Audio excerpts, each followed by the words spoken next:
Hello everyone, welcome back once again. Area coordinator and community coordinator की mock test में, और छठी mock test है आपकी। 10 प्रश्न होते हैं, ठीक है। आपको पता है कि 10 प्रश्न इसमें होते हैं और एंड में आपको बताना है कि 10 में से आपने कितने प्रश्नों को सही किया है, ठीक है। मिक्स क्वेश्चन है ये। आपका जो सिलेबस कंप्लीट हो चुका है उसी पे आधारित ये प्रश्न है, जो भी सिलेबस आपको पढ़ाया गया है, ठीक है। तो चलिए स्टार्ट करते हैं। आज का हमारा पहला प्रश्न है कि पशुधन आजीविका में जोखिम न्यूनीकरण यानी रिस्क मिटिगेशन के लिए सबसे महत्वपूर्ण वित्तीय उत्पाद क्या है। अपने पढ़ा हुआ है कि पशुधन आजीविका जो है, जो आजीविका के एक धन में क्या होता है, एक स्रोत में आपका जो पशुधन होता है, जैसे बकरी पालन, मुर्गी पालन वगैरह जो होती है, तो उसी में कह रहा है कि जोखिम न्यूनीकरण यानी रिस्क मिटिगेशन के लिए सबसे महत्वपूर्ण वित्तीय उत्पाद इसमें क्या है। तो केवल फसल का बीमा कराना है, या पशु बीमा यानी लाइफ स्टॉक इंश्योरेंस है, और पशु चिकित्सा देखभाल तक आसान पहुंच है। तीसरा कह रहा है कि केवल उपभोग के लिए ऋण है, या चौथा कह रहा है कि 10 वर्ष से अधिक अवधि की सावधिक जमा यानी एफडी फिक्स डिपॉजिट है। तो अब आपको इसमें बताना है कि रिस्क मिटिगेशन को लिए सबसे महत्वपूर्ण वित्तीय उत्पाद क्या है पशुधन आजीविका में। तो ये 4 ऑप्शन है। अब अपना जो है अपना ऑप्शन सेलेक्ट कर लीजिए, इसमें से कौन सा आपका राइट जवाब होगा। तो इसका जो राइट जवाब होगा ऑप्शन नंबर बी होगा, पशु बीमा और पशु चिकित्सा देखभाल तक आसान पहुंच जो होगा रिस्क मिटिगेशन। यानी आपको पता है कि पशुओं के लिए भी बीमा कराया जाता है, ताकि अगर जो पशु हैं बीमार हो जाते हैं या उनकी डेथ हो जाती है, तो उससे जो किसान को नुकसान होने वाला होता है उसमें क्या होता है कि थोड़ी सी कमी हो जाती है, ठीक है। क्योंकि बीमा होता है तो बीमा का कवरअप भी उनको मिलता है। तो ऑप्शन नंबर जो बी है यहाँ पे आपका राइट जवाब होगा। अगला प्रश्न कह रहा है कि गैर कृषि आजीविका यानी नॉन फार्म लेवलीहुड्स जैसे कि हस्तशिल्प को बढ़ावा देने के लिए आवश्यक सबसे महत्वपूर्ण इनपुट क्या है। यहाँ पे ध्यान रखना है कि हस्तशिल्प को बढ़ावा देने यानी नॉन, आपको पता है कि ऑफ फार्मिंग और नॉन फार्मिंग आपकी दो चीज़ें हैं। तो उसमें कह रहा है कि हस्तशिल्प को बढ़ावा देने के लिए सबसे महत्वपूर्ण इनपुट क्या है इसमें। तो इसके लिए क्या इनपुट चाहिए आपके पास। तो पहला ऑप्शन कह रहा है कि 10 एकड़ से अधिक भूमि का स्वामित्व होना चाहिए। दूसरा कह रहा है कि विशेष कौशल प्रशिक्षण यानी स्किल ट्रेनिंग, डिज़ाइन इनपुट और कच्चे माल की आसान उपलब्धता होनी चाहिए। तीसरा कह रहा है कि केवल सरकारी नौकरी का प्रमाण पत्र होना चाहिए। और चौथा कह रहा है कि खेती के लिए उन्नत ट्रैक्टर आपके पास होनी चाहिए। तो हस्तशिल्प की बात करें तो आपको पता है कि हस्तशिल्प वगैरह जो काम होते हैं, जैसे हैंडीक्राफ्ट जो वर्क होते हैं, उसमें क्या होता है कि विशेष कौशल प्रशिक्षण की आवश्यकता होती है। फिर उसके साथ इनपुट डिज़ाइन होता है और कच्चे माल की उपलब्धता भी होती है। जैसे मान लीजिए कि कोई एक मिट्टी का बर्तन बनाने वाला व्यक्ति है, जो कुम्हार है, वो क्या होगा, तो कोई भी आपको पता है कि मैं या आप तो मिट्टी का बर्तन बेस्ट तरीके से नहीं बना सकते हैं, उसके लिए भी स्किल चाहिए। और वो ट्रेनिंग वो धीरे धीरे जब उनको करते हैं तो उनको ट्रेन वो हो जाते हैं, तो उनके पास एक विशेष कौशल होती है, कोई भी मिट्टी का बर्तन वगैरह कैसे डिज़ाइन करना है, उनको बनाना है, ठीक है। तो वो उनके पास प्रशिक्षण है। प्लस में आपके उनके पास जो होती है मिट्टी जो होती है, वो खास किस्म की जो मिट्टी होती है, तो उस मिट्टी से वो कच्चा जो यानी कच्चे माल की उपलब्धता भी होनी चाहिए। मिट्टी के बर्तन बनाने के लिए मिट्टी की उपलब्धता भी होनी चाहिए। या फर्नीचर का काम ले लीजिए, लकड़ी का काम ले लीजिए, तो उसमें भी जो फर्नीचर का काम करते हैं उनके लिए एक विशेष ट्रेनिंग यानी उनके पास एक अच्छा खासा जो अनुभव होता है कि कैसे चीज़ों का यूज़ करना है और कैसे डिज़ाइन करना है, कैसे बनाना है। और प्लस में लकड़ी की जो उपलब्धता है वो भी चीज़ें होनी चाहिए।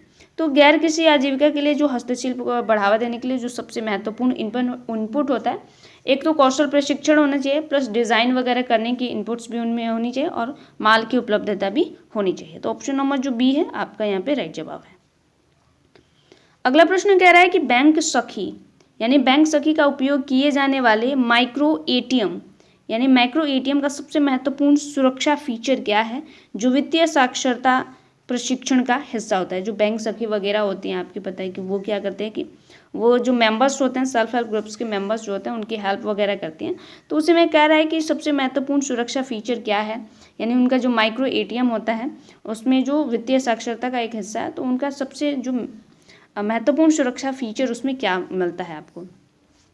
तो पहला कह रहा है कि माइक्रो एटीएम से 1 लाख रुपए से अधिक की निकासी की अनुमति देता है। दूसरा, प्रत्येक लेन देन के लिए ग्राहक के बायोमेट्रिक्स यानी अंगूठे का निशान का उपयोग करना और उसकी रसीद प्रदान करना।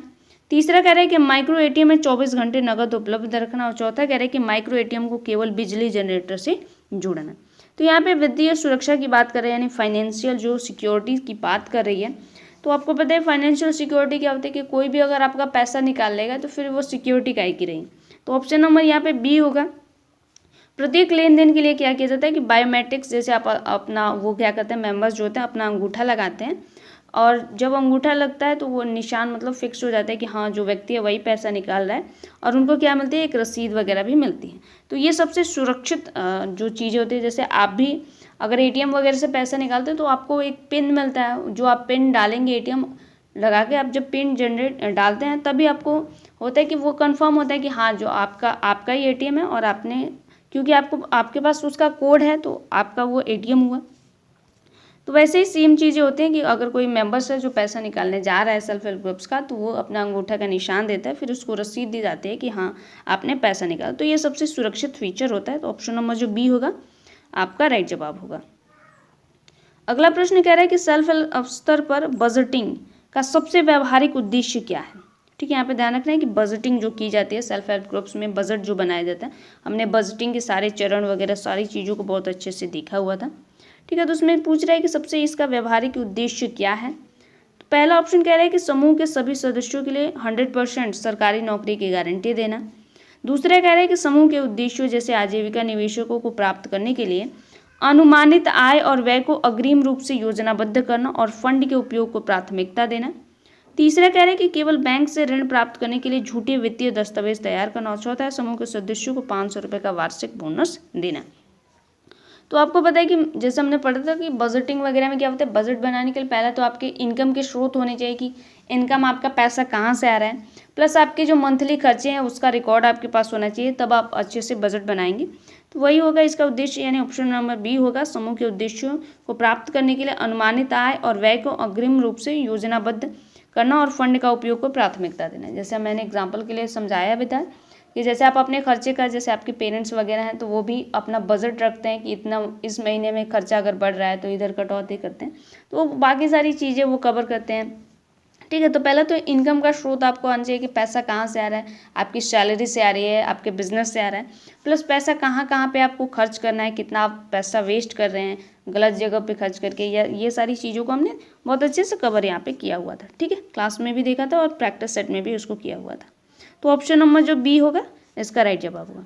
आप रिवीजन करेंगे तो ये सारी चीज़ें आपको रिकॉल रहेंगी लंबे टाइम तक, एग्ज़ाम में भी आपके काम आ जाएंगी। ठीक है, तो रिवीजन करते रहिएगा, तभी ये जो प्रश्न हैं वो बेटर तरीके से आप कर पाएंगे।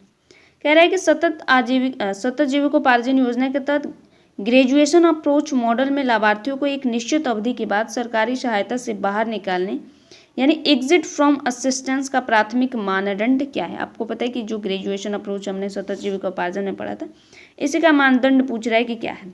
तो लाभार्थियों के परिवार को 5 वर्षों तक कोई सरकारी नौकरी न दे पाना। दूसरा कह रहा है कि परिवार के बच्चों को 12वीं कक्षा पास करा लेना। या तीसरा कह रहा है कि परिवार द्वारा एक सतत और स्थायी आय स्रोत प्राप्त करना जो गरीबी रेखा से ऊपर जीवन यापन सुनिश्चित करे। और चौथा कह रहा है कि परिवार के मुखिया के 60 वर्ष से अधिक आयु का हो जाना। तो जो ग्रेजुएशन अप्रोच था आपको पता है कि उसमें क्या किया जाता था, तो परिवार द्वारा सतत यानी सस्टेनेबल एंड परमानेंट जो इनकम का स्रोत को प्राप्त कराना और गरीबी रेखा से उनके बाहर यानी जीवन यापन को सुनिश्चित करना। उसमें क्या किया जाता था कि आपको रोज़गार वगैरह की चीज़ों के लिए पैसा वगैरह, स्किल वगैरह, ट्रेनिंग वगैरह सारी चीज़ें दी जाती थी और एक लंबे समय तक आपको मिलती थी वो सारी चीज़ें, जिससे क्या हो कि आप गरीबी रेखा से बाहर निकल जाएं। जो मेंबर्स होते थे तो इस योजना के तहत जिनको सेलेक्ट किया जाता था वो। ठीक है, अगले प्रश्न पे चलते हैं। अगला प्रश्न कह रहा है कि जीविका के माध्यम से बिहार में लागू DAY NRLM के तहत स्वयं सहायता समूहों को बैंक जो है किस उद्देश्य के लिए ऋण देता है। ठीक है, ऋण किस उद्देश्य के लिए उपलब्ध कराते हैं, यानी बैंक से जो ऋण मिलते हैं तो जीविका के माध्यम से क्या होता है, DAY यानी दीनदयाल अंत्योदय योजना जो राष्ट्रीय मिशन है उसके तहत। तो कह रहा है कि पहला ऑप्शन है कि केवल राज्य सरकार को वापस कराने के लिए। दूसरा है सदस्यों को यानी सेल्फ हेल्प ग्रुप्स के सदस्यों को उच्च शिक्षा प्रदान करने के लिए। तीसरा कह रहे हैं कि सेल्फ हेल्प ग्रुप के सदस्यों द्वारा आजीविका की गतिविधियों में निवेश और उनकी खपत ऋण आवश्यकताओं को पूरा करने के लिए। और चौथा कह रहा है कि केवल गैर कृषि उद्योगों की स्थापना करने के लिए। तो आपको पता है जो DAY NRLM के तहत जो स्वयं सहायता समूह से जो पैसा वगैरह उनको मिलता है उस किस उद्देश्य के लिए किया जाता है, तो सेल्फ हेल्प ग्रुप्स यानी ऑप्शन नंबर सी होगा। स्वयं सहायता समूह के सदस्यों द्वारा आजीविका गतिविधियों में निवेश और उनकी खपत और ऋण की आवश्यकताओं को पूरा करने के लिए ये पैसा उनको उपलब्ध कराया जाता है। तो ऑप्शन नंबर जो सी है आपका राइट जवाब है। अगला प्रश्न कह रहा है कि सहकारी समितियों यानी कॉर्पोरेटिव्स का एक सदस्य एक वोट यानी वन मेंबर वन वोट का सिद्धांत उसे संयुक्त स्टॉक कंपनियों यानी जॉइंट स्टॉक कंपनियों से कैसे अलग करता है। तो आपने एक सदस्य एक वोट का सिद्धांत को पढ़ा है, सहकारी समिति में क्या होता है, कैसे ये वर्क करता है, ठीक है। तो अब इसका कंपैरिजन बस हमको कर देना है संयुक्त स्टॉक कंपनियों से, ये कैसे अलग है। तो ये जो है सहकारी समिति लाभ केंद्रित होती है, जबकि संयुक्त स्टॉक कंपनियां सेवा केंद्रित होती हैं। दूसरा कह रहा है कि सहकारी समितियों में मतदान शेयरों की संख्या पर निर्भर करता है, जबकि कंपनियों में यह समान रहता है।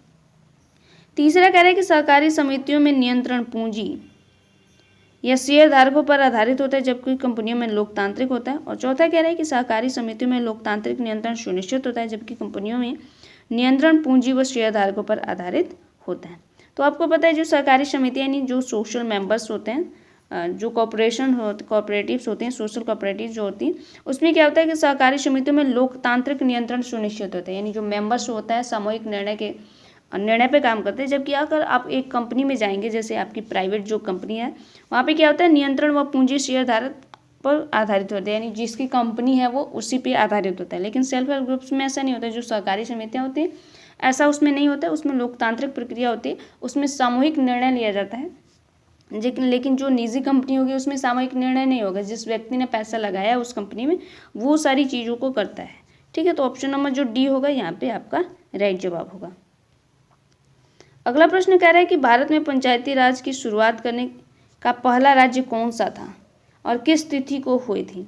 तो आपको पता है कि पंचायती राज जो हमारी जो कॉन्स्टिट्यूशन में अमेंडमेंट कर गए थे, 73वां संविधान संशोधन अधिनियम 1992 के माध्यम से पंचायती राज को अपनाया गया था। लेकिन इससे पहले जो था एक राज्य ने अपना लिया था, तो वो पहला कौन राज्य था, तो ये था राजस्थान। इसने 2 अक्टूबर 1959 को क्या किया था, पंचायती राज की जो व्यवस्था है उसको अपनाए थे, यानी इसने अपने मॉडल का क्या कहे कि इसने स्टार्टिंग की थी, ठीक है। यहाँ पे कॉन्स्टिट्यूशन में नहीं था, उस बाद में कॉन्स्टिट्यूशन में ऐड हुआ, तो लेकिन जो पंचायती राज की व्यवस्था का जो त्रिस्तरीय मॉडल है यहाँ पे राजस्थान में लागू हो गया था। इसने ही पहला राज्य बना था जो इसने पंचायती राज व्यवस्था को लागू किया था। तो कब किया गया था, तो राजस्थान ध्यान रखना, और 2 अक्टूबर 1959 को किया गया था। तो ऑप्शन नंबर जो सी होगा यहाँ पे आपका राइट जवाब हो। आपको पता है जो पंचायती राज है आपकी 11वीं अनुसूची में आती है और 29 विषय हैं, तो ये सारी चीज़ें आप ध्यान में रखेंगे, क्लासेस में भी बताई गई। अगला प्रश्न कह रहा है कि राष्ट्रीय कृषि विकास योजना का प्राथमिक उद्देश्य क्या है, जिसे कृषि में लचीलापन और नवाचार के साथ त्वरित दृष्टिकोण यानी रफ्तार के रूप में पुनर्गठित किया गया है। तो यहाँ पे पहला ऑप्शन कह रहा है कि केवल केंद्र सरकार द्वारा निर्धारित फसलों के लिए निश्चित उत्पादन का लक्ष्य प्राप्त करना। दूसरा कह रहा है कि केवल कृषि क्षेत्र में सार्वजनिक निवेश को 75 और 25 के अनुपात में सुनिश्चित करना। तीसरा कह रहा है कि कृषि और संबंधित क्षेत्रों में सार्वजनिक निवेश में वृद्धि करने के लिए राज्यों को योजना बनाने की स्वायत्ता और वित्तीय प्रोत्साहन प्रदान करना। और चौथा कह रहा है कि किसानों को सीधे बीज और उर्वरक की खरीद के लिए 6,000 रुपये की वार्षिक राशि प्रदान करना है। तो आपको पता है जो रफ्तार योजना थी उसमें क्या क्या चीज़ें हुई थी, कृषि और लचीलापन जो थी, ठीक है। तो आपने बहुत अच्छे से देखा और यहाँ पे आपको पढ़ते ही ऑप्शन पता चल गया होगा कि सी राइट जवाब होगा, क्योंकि आपको पता है वहाँ पे सार्वजनिक निवेश के लिए राज्यों को क्या योजना और वित्तीय बनाने के लिए स्वायत्ता और प्रोत्साहन वित्तीय प्रोत्साहन राशियाँ प्रदान की जाती है, ठीक है। तो ऑप्शन नंबर जो सी होगा यहाँ पे आपका राइट जवाब होगा। और अगला प्रश्न है, ओके, ये लास्ट प्रश्न है हमारा, कह रहा है कि सतत निश्चित योजना के लिए किस घटक ने बिहार के युवाओं के लिए शिक्षा, ऋण और कौशल विकास को प्राथमिकता दी है। तो यहाँ पे ध्यान रखना है कि यहाँ पे 7 हो गया, सतत लक्ष्य था, ठीक है। सतत निश्चित योजनाओं के तहत यहाँ पे होना चाहिए, तो यहाँ पे 7 हो गया, कोई बात नहीं। तो यहाँ पे ध्यान रखना है कि किस योजना के तहत आपको पता है कि जो शिक्षा और कौशल विकास प्रदान किया जाता है तो युवाओं के लिए, तो आपको यहाँ पे देखते ही पता चल गया होगा कि आर्थिक हल युवाओं को बल। आपने इसका नाम तो कम से कम याद भी होगा आपको कि क्लासेस में आपने इसका नाम सुना हुआ है, आर्थिक हल युवाओं को बल। तो इसके तहत क्या किया जाता है, जो बिहार के युवाओं के लिए शिक्षा और ऋण की कौशल विकास को प्राथमिकता देने के लिए उनको प्रशिक्षण वगैरह दिया जाता है। तो ऑप्शन नंबर जो सी होगा यहाँ पे आपका राइट जवाब होगा, आर्थिक हल युवाओं को बल। तो ये 10 प्रश्न आपके कंप्लीट हो चुके हैं। अब आपको बताना है कि आपने 10 में से कितने प्रश्नों को सही किया। अगर प्रश्न आपके ठीक एवरेज में चल रहे हैं, यानी 8 से 10 के बीच में चल रहे हैं, तो बहुत अच्छी बात है। इससे अगर कम हो रहा है तो आपको थोड़ा सा रिवीजन पे ध्यान देने की ज़रूरत है, ताकि आप रिवाइज कर सकें और चीज़ों को समझ के जब भी प्रश्न करें तो फास्ट में करने की कोशिश ना करें, आराम से करें। आपको बहुत समय मिलेगा वहाँ पे क्वेश्चन को करने के लिए, ठीक है। आपको 70 मिनट मिलेंगे, तो 70-80 मिनट कम नहीं होते हैं। आप धीरे से आराम से पढ़ते हुए चलेंगे तो 20 प्रश्न है ये आपके 30 मिनट भी आप लेंगे तो ईजिली आप क्वेश्चन को कर जाएंगे, ठीक। तो जब भी क्वेश्चन को करें तो थोड़ा सा ध्यान से पढ़ें, ताकि चीज़ें जो हैं थोड़ा सा मिस करेंगे तो आपको पता होते हुए भी आंसर गलत हो जाएगा, ठीक है। तो आज की क्लास आपको कैसी लगी कमेंट में ज़रूर बताइएगा, और 10 में से आपके कितने प्रश्न सही किए हैं ये भी ज़रूर बताइएगा। मिलते हैं अगली क्लास में, तब तक के लिए धन्यवाद।